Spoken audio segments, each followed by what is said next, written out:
California mayors are sounding the alarm, warning that Governor Newsom's pet bullet train project is on the verge of raiding local tax bases. Is this the end of public services as we know them in the Golden State? Before we dive into this escalating political battle, if you want to stay on top of everything happening in U.S. politics, hit that subscribe button right now and leave a like. It really helps this channel grow. For nearly 2 decades, California's high-speed rail project has been a symbol of ambition, a promise of cutting-edge infrastructure connecting the state's major cities. But today, that promise is looking more like a financial nightmare. The project, first approved by voters in 2008 with an initial price tag of $36 billion, has ballooned into an astronomical $126 billion, with some estimates even pushing past $231 billion for full build-out. And guess what? Not a single mile of track is complete for the full Phase 1. Now, a proposal in the California High-Speed Rail Authority's 2026 draft business plan has ignited a fierce revolt among mayors across the state. They're not just concerned, they're outright furious. In a letter obtained by Fox News Digital, Fresno Mayor Jerry Dyer, joined by 9 other mayors from cities like Anaheim, Lancaster, Riverside, and Stockton, slammed the plan as fiscally reckless, legally vulnerable, and fundamentally unfair. Their core fear?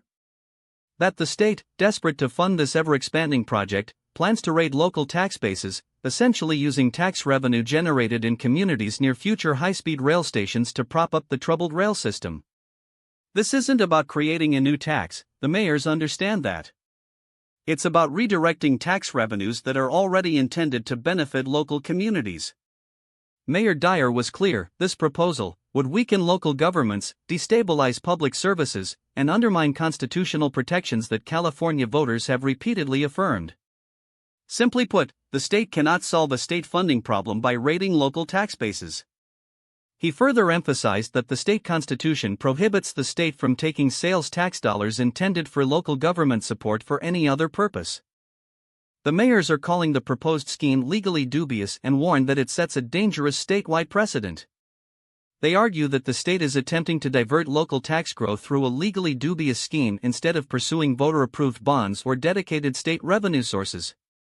Many of these mayors feel they've been left in the dark, blindsided by the proposal and excluded from crucial conversations with the High-Speed Rail Authority. A spokesperson for the California High-Speed Rail Authority pushed back, stating that there is no finalized plan to capture local revenues. They characterized the discussion in the draft business plan as part of ongoing conversations with local jurisdictions and stakeholders about potential tools that could support station area infrastructure and long-term system delivery. However, for the mayors on the ground, this sounds like a thinly veiled attempt to secure funding at their community's expense.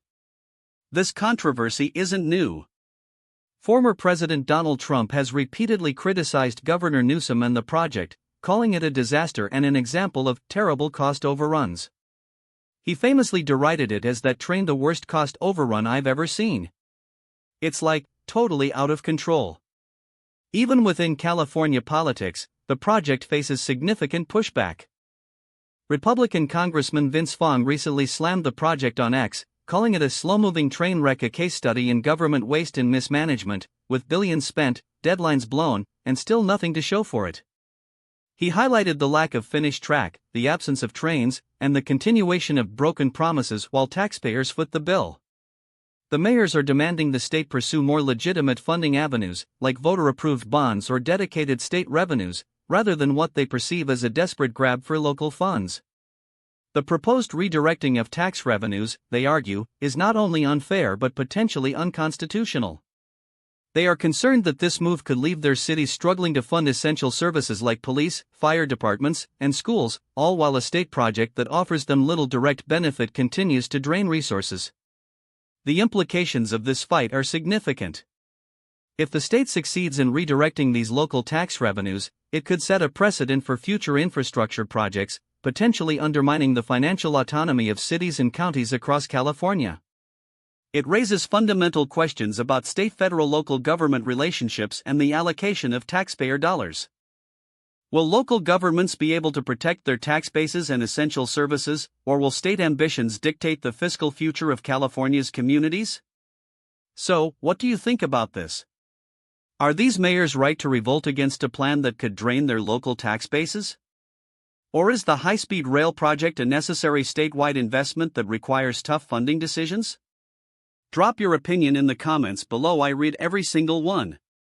This is a critical moment for California's fiscal future and the balance of power between state and local governments. The fight over the bullet train funding is far from over, and its outcome will undoubtedly shape the landscape of public services for years to come.